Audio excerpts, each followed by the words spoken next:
the human body is so complex no matter what. And you have to understand that all these moving pieces are going to interact together. And opening up and saying, okay, this is the biggest computer that's ever been made in the world and in the history. And I don't have to understand all of it, but I need to understand that there's a path and there's an approach that gives us what we're looking for. Hey guys, welcome to the Healing Reset podcast, where we get to remind you weekly that you're designed to be well and you're designed to heal. Here to talk with us today is Dr. Green. He has a medical list of certifications that go a mile long. He's going to explain the journey that brought him to treating people with root cause medicine and why that's so important. For listeners out there, how's your doctor approaching your body system? Something that you get to think about today as we talk. Thanks for being here, Dr. Green. Welcome to the show. Yeah, thanks for having me. Absolutely. So speaking to your mile-long list of certifications, you're in natural medicine. What was the defining moment? What got you to natural root cause medicine? Yeah, I actually started since I was 2 years old. I've been treated naturally. My parents brought me to chiropractors, acupuncturists my whole life. It's always been go the alternative route, minimal invasion, delayed vaccine schedules, whatever my parents could do to try to go as natural as possible. Eventually, I did go down the road of chiropractic medicine and went into practice almost 19 years ago now. And I felt within a few years of practice, it just wasn't really fulfilling me. And what happened is I was introduced to a friend of mine. He said, you should consider going back and learning more. And so I actually went back through naturopathic training and really went down this road. I call it a rabbit hole called functional medicine. And it was all about how do we figure out what's actually wrong with our patients and actually get them better. I ended up going through a fellowship through the University of South Florida Medical School in integrative cancer therapy. And this really started me on a journey of not just functional medicine or helping with, basic symptoms, but diving in deep and saying, hey, do we have alternatives that we can provide for some of these really life-threatening conditions that are out there? I ended up going through, like you said, my certifications that are out there, but really all these different certifications, the end goal was, how do I help find why patients have problems? And when we talk about root cause medicine, it's really the basis of functional medicine and the fact that we are not going to really address symptoms alone. We're going to look deeper. I know that's what we talk about a lot here is not just addressing a symptom, addressing your entire body system, because that just makes sense. We're a system. We're one body. Well, and symptom control is never going to beat it. You're never going to get where you need to be. Your body is always going to continue to suffer, whether it's with a thyroid or fatigue or cancer or gut health or whatever the case is, skin issues, right? We see so many different things that come through and you're on medication after medication and you're still suffering because they've never figured out why you're having those symptoms. Yeah. I once heard you name it, you blame it, and you tame it. So you add a name to it, you blame that for why you're not feeling well, and then you tame it with a medication. And that it goes against what you said earlier in regards to, hey, I want to know how to actually heal somebody when you're talking around functional medicine. So it's not the name it, blame it, tame it game that we want to play and we want to put out there to the world of how to heal your body. You're absolutely right about that. And I think the challenge that we have sometimes is, patients go to their doctor. They expect their doctor to know what's wrong with them. We've been taught for, 100 plus years that your doctor heals you, but that's not what Western medicine does. They don't heal you. And, it's about having to rethink the paradigm of what health is, what wellness is. And, with the exception of a life-threatening condition, in which case we do have some of the best healthcare in the world, but take that aside, the majority of health problems that we have out there are not addressed, especially the chronic health problems that so many Americans are dealing with, are simply just not addressed by saying, take this steroid or this antidepressant or this hormone. That's not going to correct. Even the symptoms alone. I see so many patients who come through here who come with thyroid problems or infertility or, gut health issues, and they're taking all these medications, yet they're continuing to have the same symptoms that the medications were supposed to correct. Yeah. That was one of my main questions. What differentiates Western medicine? Some people know as that allopathic medicine from root cause medicine, natural medicine? What's the big differentiator in your opinion? Yeah, I mean, we hit it on the head. It's the concept of, name it, blame it, tame it. Here's a medication for your symptom versus saying, let's look at the whole person and let's figure out why you have your health problem. And I tell patients, look, you've got all these symptoms and I'll list them out for them. And, after I've done a really deep case review with them, and then you list those symptoms, they're like, God, I seem really sick. I'm like, well, you are. You've been sick forever. You've had these problems. They haven't been addressed because nobody's looked for the root causes of why you have these symptoms. And when you look at the person as a whole, you say, hey, you're a whole person. You're not the sum of your parts. We're going to say, let's look at how all these different problems are actually related. And we find that if we address certain key priorities, we can see other problems disappear in the body because we're actually correcting that foundation. Do you ever think there will be a shift in the system as far as a holistic America approach to look at the body as a whole? I can tell you it's already starting to shift. I mean, more and more people are demanding an integrative approach to their treatment. And I do foresee a time where medicine is going to be forced to incorporate this approach, or they're going to be left behind the finish line. But, and you could have all these medical clinics out there now that are integrated medicine. And Dr. Andrew Weil has a big integrated medical program that a lot of physicians go through. The challenge I have with this is patients see integrated medicine and they think root cause medicine. They think what we're doing, but they go there and the MD or the integrated medical provider is actually saying, we're going to give you hypnotherapy, meditation, massage, maybe acupuncture. So ancillary treatments. Yeah. But they're not actually addressing the root cause. They're not addressing that foundational functional medicine model. So they're still missing it. Patients go, they don't get what they need. And there's the potential that, they end up either getting jaded by an integrative approach, nothing helps me, or there's a potential that they realize that the medical model still doesn't do enough and it opens their eyes. They cross that bridge and actually start looking at root cause medicine or functional medicine or naturopathic medicine. And, if you look at, I guess, kind of the big difference, you've got those ancillary services, but then you've got, hey, functional medicine is run better labs. Let's figure out why you have your symptoms. Let's actually diagnose you. Let's put on our detective hat and figure out what's going on with you. Let's consider using, all sorts of different treatments that are on the table. It could be supplements, diet, muscle testing, Chinese medicine, homeopathy. It could be off-label medications, things that medical doctors may prescribe for a treatment. Doxycycline, for example, something that's used as an antibiotic. And in Lyme disease, it's something that can help suppress but not correct.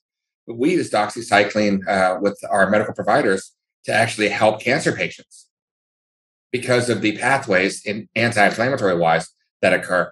It's completely off the table. It's a really different kind of way to look at it. I would never normally consider recommending an antibiotic for a patient, but in certain instances, we find that if you aren't using it the way it's intended, there's still studies that show that it could actually be very beneficial for somebody. We talk about that a decent amount here, how this is not an anti-medication podcast. There's a place for almost everything. But ideally, we want to bring the body back into balance, and we want the body to, with aid, heal itself and start getting this process of balance back.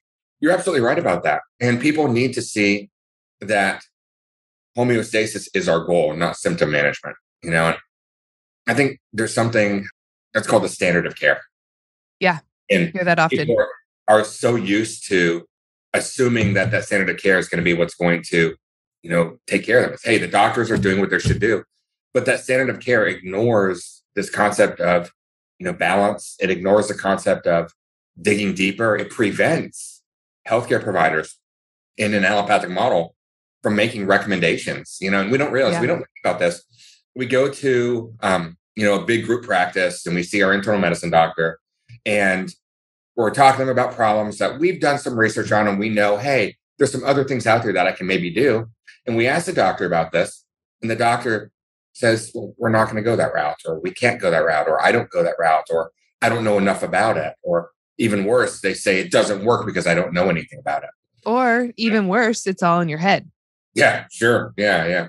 Take an antidepressant. Yeah. go away. But the thing is, these doctors have standards of care that they have to follow in these clinics.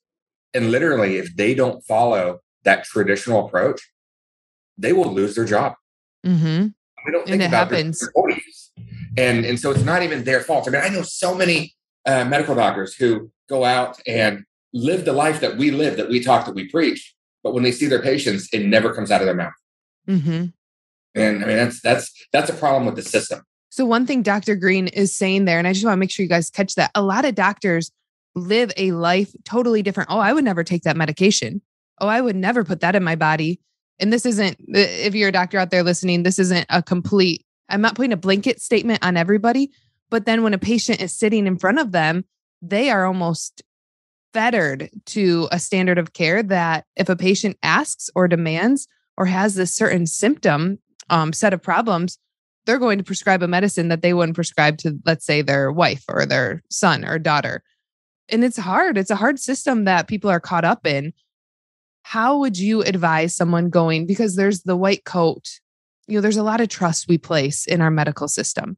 And I see that there's a ton of intelligent humans that are in the medical system, right? And so you go to your doctor and they say, no, we're not going to do that. It's really hard as a patient to say, oh, I'm going to push. I'm going to actually advocate for myself and push. How would you advise someone in that role to say, but my gut is telling me I should explore this style, or I should get these labs drawn, or have you thought about this? But the doctor says no. So I think it starts with you as a patient understanding that you have to educate yourself and you have to learn as much as you can about what you're struggling with. Now, And you're a doctor. Is quote unquote Dr. Google frustrating to you? Because that is the number one route that we as patients educate ourselves. it can be, because there's so many resources out there. And especially in this kind of pandemic time that we're at, where Yeah. you have some people that we used to think were experts are now, spreading false information, and it gets even more confusing. Is the info good? Yeah. Is it not good? So yeah, it's a struggle, but Google did do something good with their information out there. They do push to have anything that you read on Google either be published by medical providers or have references. Okay. So as you're reading through, and you say, hey, give me natural treatments for gallbladder, or whatever it is, right? Something pops up on Google. If you're reading through it, there should be references as to why they're recommending it. And that becomes a much more trustworthy source than a small little blog attached to, some company that's selling you a product. Yeah. Yeah. I've been down those rabbit holes, listeners. Have you? I mean, I've been down those commentaries of, oh man, I have all of this. Earlier, you had mentioned I said it's all in your head. And you said, yep, antidepressant, you're good to go. And to me, that's a misdiagnosis when someone walks in and they're feeling brain fog, or they're feeling a degree of sadness, or maybe the onset of depression, but it could be triggered by thyroid inefficiency. Yeah, But they're given an antidepressant. And to me, that's a misdiagnosis. absolutely. Do you see that happening across the board? The time.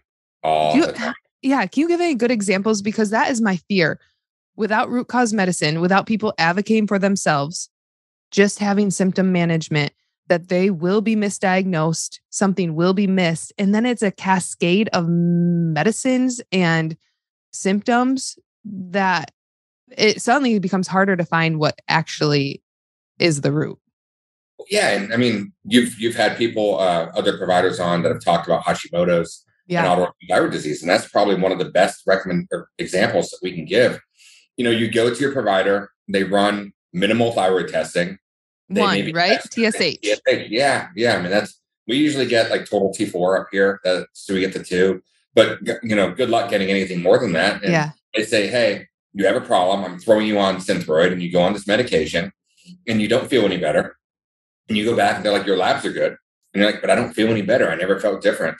Okay, what are your symptoms? Well, fatigue, brain fog, hair loss, depression, gut issues. I mean, it's going to be these same symptoms. So then that's when the doctor's going to say, okay, well, the test was fine, so I'm not going to run any more tests.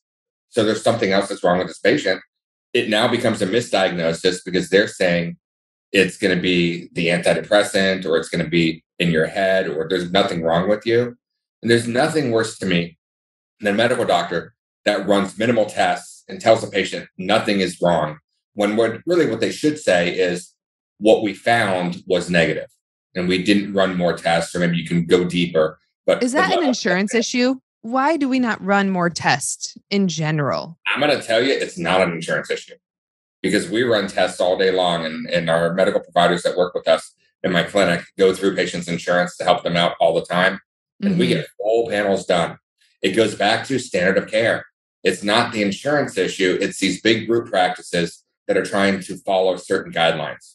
Yep. And yeah, I'm sure the insurance company plays a role in the guidelines being developed. But I mean, if you're a doctor and you have medical necessity, run the test. It's, hey, we're finding these symptoms. You've been to 4 providers. You've never shown improvement. So we're going to dig in deeper, and we're going to actually figure out what the proper diagnosis is going to be. There's going to be listeners out there that are just stuck in the model of Western medicine, scared to actually push back. Is there a doctor like you that they can find in their specific state for a second opinion, or just to explore this model to gain comfort with it? Do you know that this is a widely accepted practice that you do, that someone could find in, let's say, New Jersey? It is. I mean, there's 2 major functional medicine organizations in the country: Institute for Functional Medicine, or IFM, and A4M, the American Academy of Anti-Aging Medicine. I did my cancer and anti-aging training through A4M, and I've taken courses on both. They're both great organizations. And there's over 50,000 doctors between them. Listen to that. 50,000 doctors that do this. We have a list here at the Healing Reset, but do some research, you guys. Dr. Green gave permission for Dr. Google. Do some research. If you are diagnosed and on an antidepressant and you just have the gut feeling that there might be something else, there might be something triggering this, do some research. Email us, get a list, go out on Google, find it for yourself. But there's a lot of hope. I say that. Yeah. But I don't see the patients you see. Do you have hope for chronic conditions as a whole? Hope is absolutely there for people, and people don't realize that there's actually an answer that's available. And I think, again, it just comes to the same concept of, they get so used to nothing getting done. They get so frustrated with the fact that they go and the endocrinologist says, I don't see anything, but he's running the same tests over and over again.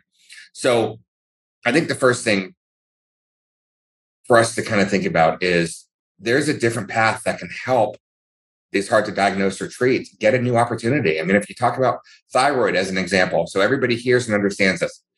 If you go on YouTube and you type in, thyroid testing, functional medicine, or any combination of these types of concepts, you'll find, my videos, your videos, hundreds of doctors of videos that are out there that are telling you, hey, there's 9 thyroid tests, not 1. Yeah. So tell your doctor, I want the full panel. You're going to find that the majority of thyroid problems are autoimmune. So now it's going to open your concept of, yeah, I have Hashimoto's, or yeah, I have Graves', or yeah, I have lupus, or I have some other, or celiac, or some other disorder. And so now it's not a problem with one organ. It's a problem with your body and, frankly, with your lifestyle. So now we're going to open the door towards, okay, what's not working right? Is it diet? Is it hormonal imbalances? Is it infections that I've struggled with for years? Is it genetic imbalances my parents gave me that are not stuck with me, but change how I metabolize, how I absorb something like vitamin D, which, I don't know if you see this. I see chronically, probably 90% plus of our patients, if not higher than that, have severely deficient vitamin D levels upon first evaluation. Well, it was interesting. I was talking to Dr. Minkoff a couple months back, and he was at the Bulletproof conference, and there was a speech there. Someone was standing up talking about vitamin D levels, asking physicians, biohackers, where's your vitamin D? Have you had it checked? Stand up, sit down. And he was amazed at the amount of practitioners who are in this field, or people who are just immersed in functional medicine health, that don't even know where their vitamin D stands. I think, and I've lectured and talked a whole lot with patients, with social media, with the internet crowd as large since COVID, because of the links between vitamin D and these ACE2 receptors that kind of allow or disallow COVID to even become an issue with us. And we don't necessarily think about this, but because of these deficiencies that people have, it puts us at a weaker advantage. And this is something that's so simple to test for. It's so easy to correct. And it goes towards, you know, gosh, hundreds of different mechanisms in the body that use vitamin D that can help. And that's why, I mean, vitamin D is one of my top supplements. If I talk about things that I just love that are out there, I always push patients towards balancing those levels out. And, whether it's depression or immune reactivity or diarrhea, whatever it is, we see that when we get those levels under control, their health improves. I love this. So we started talking about the thyroid panel and we're moving to vitamin D, but it's just motivation. I ran out of my vitamin D supplement about a month ago and I keep telling my husband I got to order it and I don't. So listeners, this is motivation for us. If you're not on a good vitamin D supplement, and I mean a quality vitamin D supplement, get out there, right? Let's go and order that and have that in our pockets soon because the sun, we're not consuming enough of it. It is a conversion problem. And we have these problems with our thyroid, with our hormones, with our gut health, with absorbing nutrients, with stomach acid, with vitamin D, with so many different systems. You can't get from point A to point C. The body doesn't make those conversions the way we should to. And we know the environment plays a role in this. We know toxic load plays a role. And these are all pieces of the puzzle that your practitioner should be looking at and working to help balance out. That might be a stretch in some doctors' offices, but definitely in functional medicine. Correct me if I'm wrong. If these things aren't being addressed, there's an issue. Correct. Absolutely. And they won't be addressed in the traditional office. I mean, we understand that standard of care doesn't look deep enough. And I mean, there's so many doctors that I do know who are, traditional allopaths, and they're thankful for what we do with their patients because it's just not anything they have the time to deal with. Yeah. And I like that statement. Again, it's not a us versus them. It should be a collaboration to a degree because we want to see the shift. We want to start challenging people to look at our bodies as a whole system. It makes sense. It's sensible. Absolutely. You kind of touched on this with panels and labs, but where do you start in terms of patient care with someone who's either been misdiagnosed, coming from allopathic, or just coming to you fresh? Yeah. So you start by looking at the whole person. And what that really means is you start with listening, really listening to the patient. And this is something that I don't think enough practitioners really do. You want to hear them. You want to track down and put down concepts of what they've dealt with, what they're dealing with, what their symptoms actually are, and then what treatments they've tried and failed with or that they have not done. And this helps us formulate a blueprint for what tests they need. And, the testing that we pull from in functional medicine is so fantastic because, we can pull regular traditional labs. And like I said, 9 thyroid tests versus 1, that kind of a model, that kind of a concept of going deeper. But you can also say, hey, let's look at enzymes or amino acids in the body, organic acids that help us to figure out deficiencies or organs that aren't working. Let's look at infections that can impact immune reactivity or food sensitivities. So when you eat a food, if your body has a sensitivity to that food, your body is attacking you. We can look at hormonal imbalances, and it's not just about do you have estrogen or testosterone or not. It's about how you're converting and using and making it. And there's so many pieces to the puzzle that fit in. Functional medicine gives us access to these tests, and it's fantastic. The menu that you can pull from, it's like going to a really nice restaurant or, going to fast food. You have a much better, kind of menu that you can pull off of, and it's going to help give you the satisfaction to your health that you're looking for. It's exciting. Has there ever been a puzzle? I'm assuming the answer is yes. Tell me about a puzzle you haven't been able to solve. Not that that's exciting someone in suffering, but the way you just laid that out, there's such a deep, intricate system happening with our body. It's got to be kind of like a puzzle. You trying to figure out the pieces and how to get someone well. Has there ever been a time where it's like, man, I'm running out of tools? Yeah. I mean, the reality is a patient comes to us and, they've had a lifetime of bad decisions in some cases. And, we're sitting there saying, okay, let's figure out what's going on. And many times we can find answers and there can still be things that are elusive. And that's where, you work with multiple providers. It could be, hey, my specialty is really in diagnosis and finding root cause and figuring out and working to correct those underlying imbalances. In my clinic, we don't do as much emotional work, but I understand the need for emotional shifts in our patients. So saying, Yeah. hey, we've done all this work. Let's talk about what else is out there that could potentially help you. I've had patients go and do immersions and, work with shamans and deal with, resetting energy work. I mean, so many different things that are fantastic for them. And so it's not just about one thing. And if you can't heal, you're doing all this stuff. Let's make sure you want to heal. Let's It's make such sure. a strong statement. Yeah, I mean, we totally underplay the spiritual or the brain side of things, or how we hold on to things that happened in our past in ways we don't even understand. you're absolutely right. And, they're, for some people, they're not willing to go deep into that road. Let's be honest. Yeah. For other people, they're totally okay with the concepts of pretty much energy coming from anywhere, and all you have to do is open up the concept of you have two twins who live across the world. They're going to feel when something happens to each other. I mean, that's proven. It's there. We know that we have this connection with energy. And when you think about those types of examples, it can open your mind a little bit towards, well, maybe there is something else that, it may not make sense. My left brain may be too powerful for me to Yeah. really comprehend it, but I know that this system gives a chance, and I want to open the door towards actually seeing healing. Yeah. I think sometimes it's not, people don't understand energy to that level, but they would understand. You walk in a room and you feel this energy of, I should exit right now. I should Yeah, leave. yeah, And that is the same concept of we connect with each other from a place that I can't even I don't understand. It's really cool, but there is this degree of, do you want to heal? Do you love yourself? well, yeah, and I mean, I think that some people have identities that associate with their disorders because they've been so ingrained into this is you, you're stuck with this, and it's an issue of you're not going to lose that identity if you actually heal. And that's where obviously the emotional component of releasing and breaking in deeper is so essential for patients. Now, on the flip side to that question, do you have any stories that are just like mind blowing in terms of this patient came in to see me, saw, 5 different doctors prior, all looking at individual aspects of the body. And then we just had this radical healing by running labs and digging deeper. To be fair, every single day.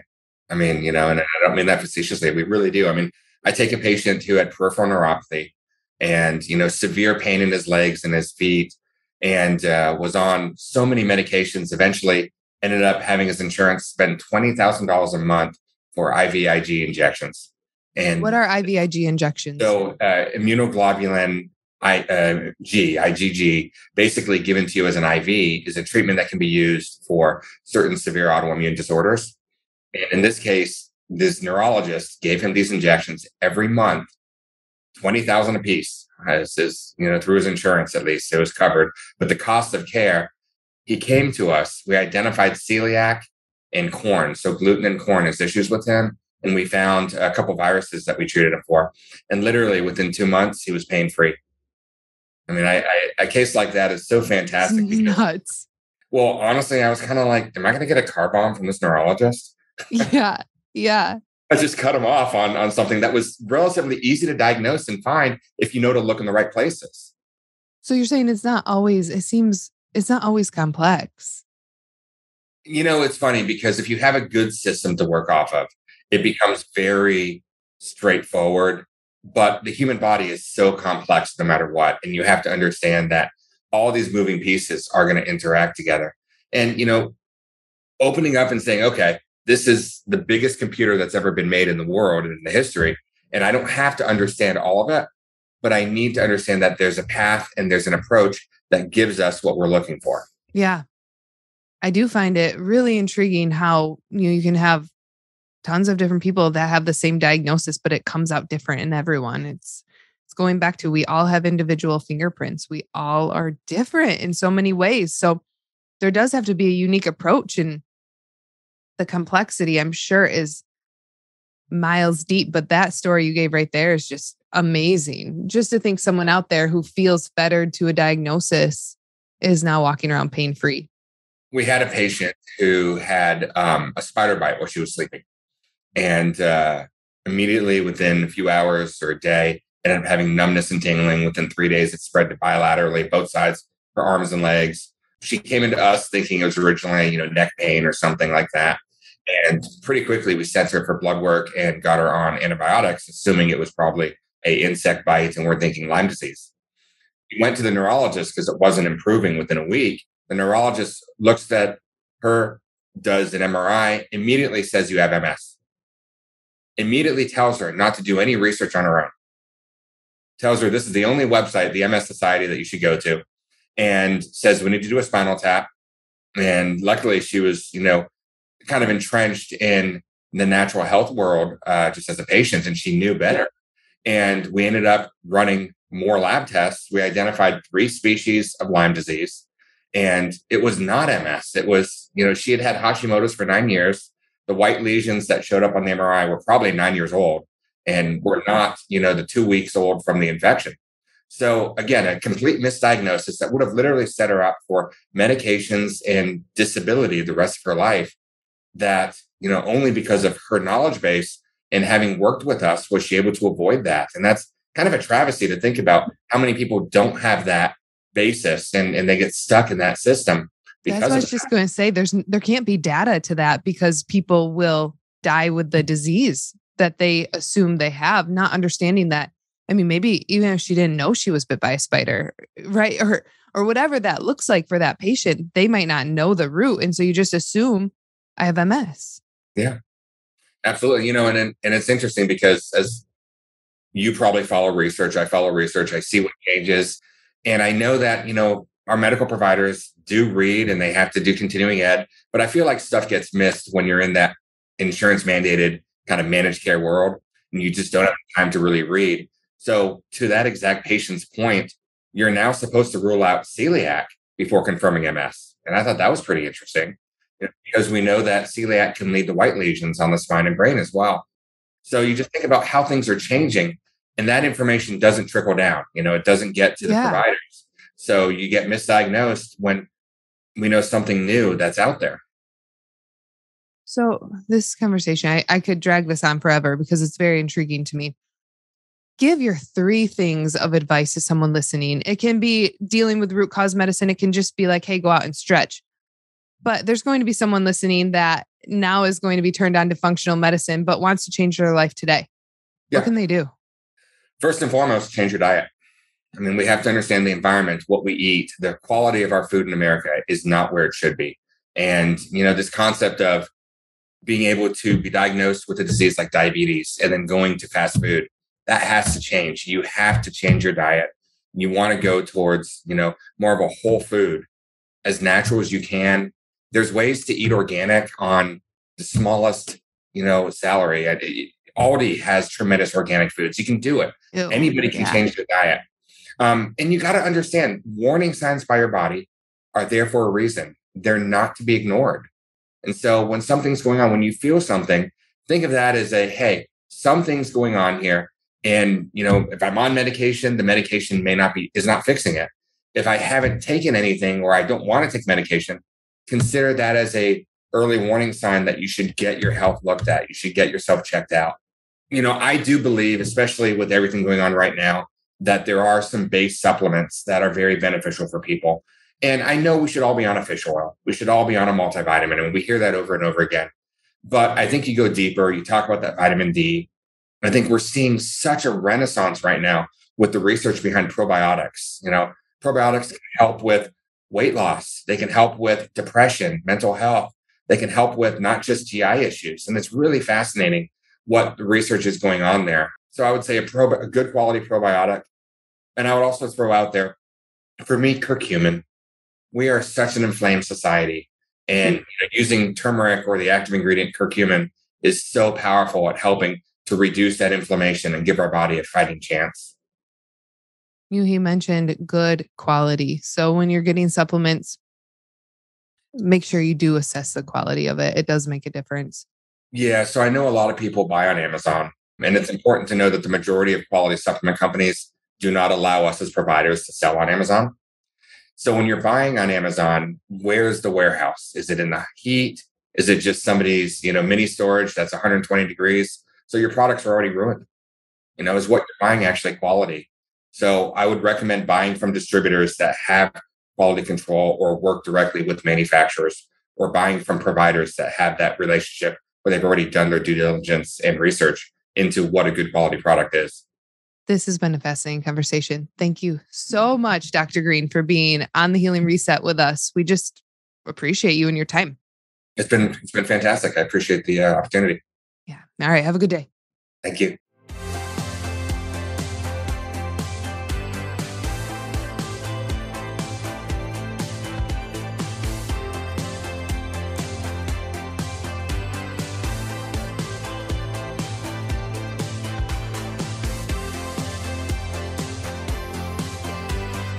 This podcast is for informational purposes only. Statements and views expressed in this podcast are not medical advice and have not been evaluated by the FDA. Opinions of guests are their own, and this podcast does not endorse nor accept responsibility for statements made by guests.